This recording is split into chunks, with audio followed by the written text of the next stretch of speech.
mundo Pokémon é cheio de mistérios e curiosidades, e hoje você vai ficar um pouquinho mais por dentro sobre algumas curiosidades que rodeiam esse mundo. Então já vai deixando aquele seu like, ativa o sininho para se manter atento a todas as novidades do mundo Pokémon. E claro, se você ainda não conhece o canal, dá uma oportunidade, se inscreva no canal do Camaleão, um canal dedicado a Pokémon. Bora lá então começar com as curiosidades, vamos lá. O coronavírus existe no mundo Pokémon? Bom, aparentemente sim, pelo menos no universo do anime Pokémon. De acordo com o Dogaço, que fez uma análise recente sobre as letras usadas no mundo Pokémon com a ajuda de outros internautas, foi possível entender um pouco mais sobre como o Pokémon gosta de se expressar em suas mídias. E no anime Pokémon foi usado recentemente no episódio do Morpeko, onde o James captura esse Pokémon. Nesse episódio de Jornadas tivemos uma revelação interessante. James está lendo um jornal e nessa cena em específico podemos ver uma parte do jornal virada para nós, que diz um pouquinho mais sobre o que está acontecendo no mundo Pokémon. Lá está escrito, bem aqui, nós vamos derrotar ou vamos acabar com o Corona, amor e paz. Isso sem dúvida é sensacional, né? Ainda mais porque remete a uma situação que nós estamos vivendo todos os dias nos últimos anos. E saber que Pokémon se expressa das formas mais inusitadas também é de deixar o coraçãozinho aquecido. Então, com certeza, Pokémon, nós vamos derrotar sim o Corona. E muita paz e amor para todos nós. O amor está no ar. Bom, goste você ou não, o amor sempre prevalece. Bom, quase sempre. Ainda assim, o amor esteve presente em Pokémon várias vezes. Com a participação de Serena no anime Pokémon, tivemos início de uma projeção do futuro do Ash. Quem sabe ao lado de seu grande amor em algum momento um pouco longe, porque agora eles são muito novinhos. Mas Serena, sem dúvida, ao menos alimentou muito a possibilidade deles dois terminarem juntos no final. Você sabe quantas vezes a Serena disse Ash, no caso Satoshi, na versão japonesa do anime Pokémon? Bom, no Japão, um usuário de uma rede social contou as vezes exatas que a Serena disse Satoshi durante toda a sua passagem do anime. E até agora, foram 365 vezes. Pois é, confesso que é quase poético, né? Quase vou dizer seu nome uma vez todos os dias por um ano. Bom, acho que é um pouco poético, não sei. Confesso que eu gostei. Bom, eu gosto da Serena, mas não sei se eu toparia contar aí as vezes que ela disse Ash na versão dublada. Se alguém que tiver afim aí, bom, conta e depois conta aqui pra gente, beleza? Bom, continuando com o anime, Jornadas recentemente revelou o Mount Table. No anime, o Mount Table será palco do Projeto 1000, projeto onde vai reunir 5 treinadores em busca do Pokémon 1000 e seus mistérios. O Mount Table pegou os telespectadores de surpresa, principalmente os daqui do Brasil, já que ele é uma réplica do Monte Roraima. E é um monte localizado na América do Sul, na tríplice fronteira entre Brasil, Venezuela e Guiana. É um tipo de monte em formato de mesa bastante característico do Planalto das Guianas. O mais interessante é que, por mais que ele exista no mundo real de fato, o 1000, desde o começo, em outras mídias Pokémon, sempre esteve conectado com referências à América do Sul. Então, querendo ou não, é interessante ver ele aqui e que o monte ainda faz essas conexões com a nossa região. Olha, macacos me mordam, viu? Bom, não sei. Mas existe uma teoria que existe um quarto macaquinho de Unova e que ele pode surgir a qualquer momento no mundo Pokémon. Os macacos de Unova são baseados nos 3 macacos sábios do provérbio japonês. Não veja o mal, não fale o mal, não ouça o mal. Porém, existem algumas variações, que inclui também um quarto macaco. Não cheire o mal. Qual tipo você acha que cairia bem para um macaquinho com essa temática? Normal? Elétrico? Solo? Pedra? Bom, me diga aí nos comentários, mas eu acharia bem interessante um macaquinho do tipo solo ou pedra. Eu acho que seria bem legal para fechar aí os 4 macaquinhos. Quero saber a sua opinião. Agora vamos de Mr. Mime, o Pokémon Mr. Mime, ou mais conhecido como Mime no anime Pokémon, que está com Delia e atualmente morando no Instituto Sakuragi, ao lado de Ash e Go, sempre foi alvo de polêmica ao longo dos anos no fandom. Primeiro porque, inicialmente, alguns gostavam de acreditar na ideia que o Mr. Mime seria o pai do Ash, que foi transformado em um Pokémon.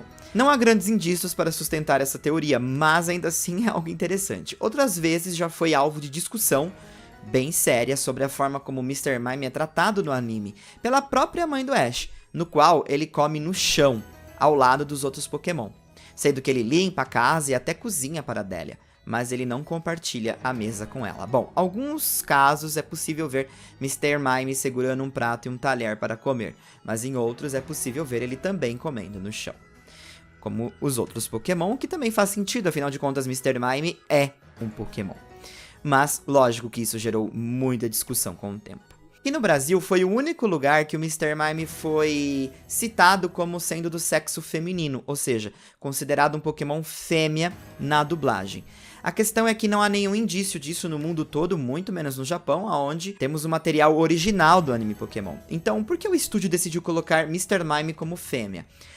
Há muitas teorias que giram em torno do porquê essa decisão foi tomada, algumas mais problemáticas, mas a gente sabe que a Pokémon Company, ela sinaliza um ok para estúdios de dublagem pontuarem, né, fazerem a referência se um Pokémon é ou não de um sexo, ou seja, revelar o sexo de algum Pokémon às vezes para facilitar nos diálogos.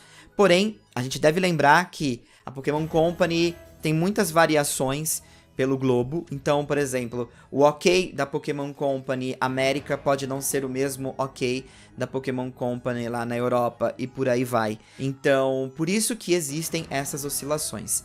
Há muitas teorias no qual eles decidiram colocar o Mr. Mime no Brasil como fêmea. E como eu disse pra vocês, algumas são problemáticas. Eu nem sei se é tão interessante discutir num vídeo. Mas entre essas do diálogo, de facilitar o diálogo, uma delas é que ele desempenha papéis domésticos. Eu acho isso extremamente problemático, mas eu queria saber a sua opinião sobre isso. Um fato curioso sobre o Mr. Mime, que eu quero trazer aqui hoje mesmo, também envolve uma grande polêmica, mas no design dele. Originalmente o Mr. Mime possuía 4 dedos. Mas, na maioria das mídias, a gente já conseguia ver ele com 5 dedos, principalmente no anime. Depois de um tempo, os jogos também passaram a caracterizar o Mr. Mime com 5 dedos. Isso porque, no Japão, aparentemente, os pais, as pessoas mais velhas, não gostavam de ver o Mr. Mime com 4 dedos, porque isso poderia indicar que o Mr. Mime poderia ser uma referência a um ex-membro da Yakuza. Pois é.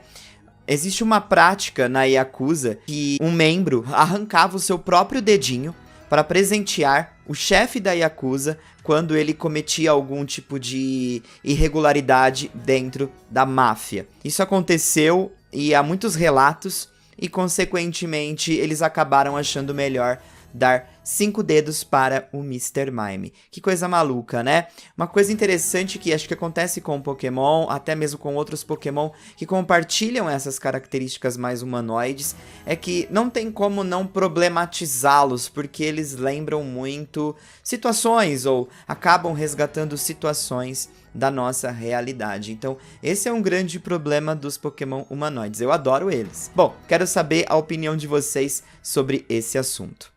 Nidorino, pois é, falando em macho, fêmea, uma coisa curiosa sobre o Nidorino é que nós temos, desde o começo da franquia Pokémon, é que Nidorino e Gengar protagonizam uma batalha, acho que uma das mais memoráveis dos jogos, do anime, até mesmo do mangá. E essa cena é tão icônica que vira e mexe nós temos réplicas dela por toda a franquia. Mas tem algo interessante sobre o Nidorino, o choro dele.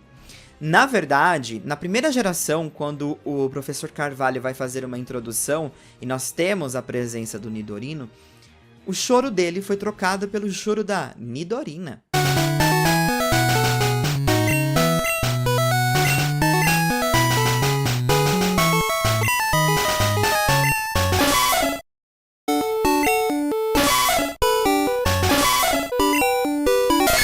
Teria sido esse um descuido dos criadores dos jogos?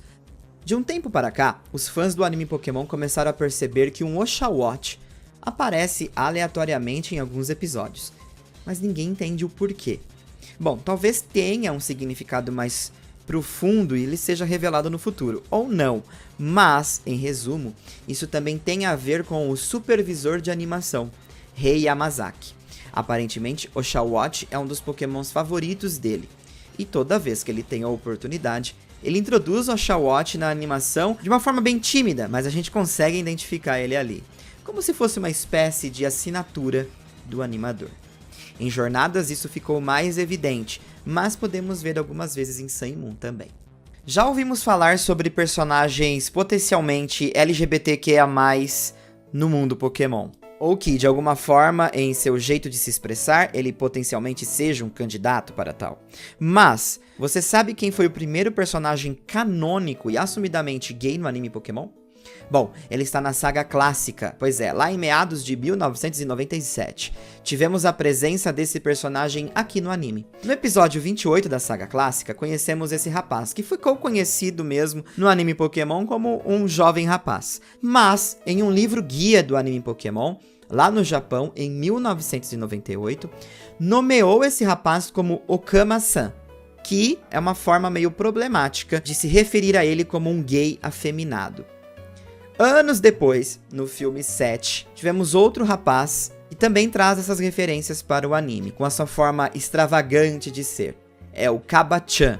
Pois é, Kaba-chan apareceu brevemente no filme 7 de Pokémon, o filme do Deoxys, em um metrô lotado de pessoas e às vezes aparecendo por um lado e por um outro pelo filme. Kaba-chan, na verdade, não é só um personagem aleatório que apareceu no filme Pokémon. Ele foi um convidado para aparecer no filme e também dublar o seu próprio ser, porque Kaba-chan é um coreógrafo e até uma celebridade no Japão, e hoje uma mulher trans por lá.